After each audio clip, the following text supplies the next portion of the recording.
ஆண்டவராகிய இயேசு கிறிஸ்துவின் நாமத்தினாலே உங்கள் யாவருக்கும் என் அன்பின் வாழ்த்துக்கள். எல்லோரும் சந்தோஷமாயிருக்கிறீங்களா? சந்தோஷமாயிருங்கள். எப்பொழுதும் கர்த்தருக்குள் சந்தோஷமாயிருங்கள். இன்றைய தேவனுடைய வார்த்தை, உயிர்த்தெழுந்தார். இன்றைய தேவனுடைய வார்த்தை, உயிர்த்தெழுந்தார். வாங்கள் தேவனுடைய வார்த்தையை நாம் விசுவாசத்துடன் பொறுமையாக நிதானமாக நாம் கேட்போம். அவர் இங்கே இல்லை, தாம் சொன்னபடியே உயிர்த்தெழுந்தார். கர்த்தரை வைத்த இடத்தை வந்து பாருங்கள். சீக்கிரமாய் போய் அவர் மரித்தோரிலிருந்து எழுந்தார் என்று அவருடைய சீசர்களுக்கு சொல்லுங்கள்.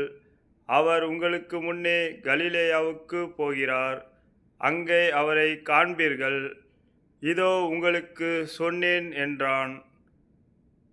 மத்தேயு 28ஆம் அதிகாரம் 6ஆம் வசனம் 7ஆம் வசனம்.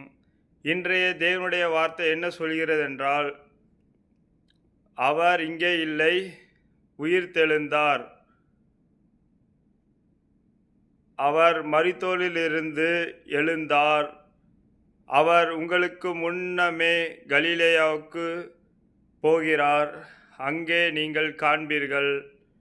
உங்களுக்கு சொன்னேன் என்று தேவதூதர்கள் நம்மளுக்கு சொல்கிறார்கள்.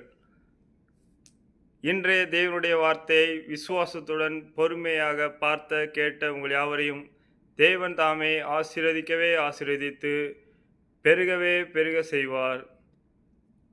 மறக்காமல் சப்ஸ்கிரைப் பண்ணுங்கள், லைக் பண்ணுங்கள், கமெண்ட் பண்ணுங்கள். எதை செய்தாலும் தேவனுக்கென்று செய்யுங்கள். தேவ நாம மகிமைப்பட செய்யுங்கள். Thank you friends.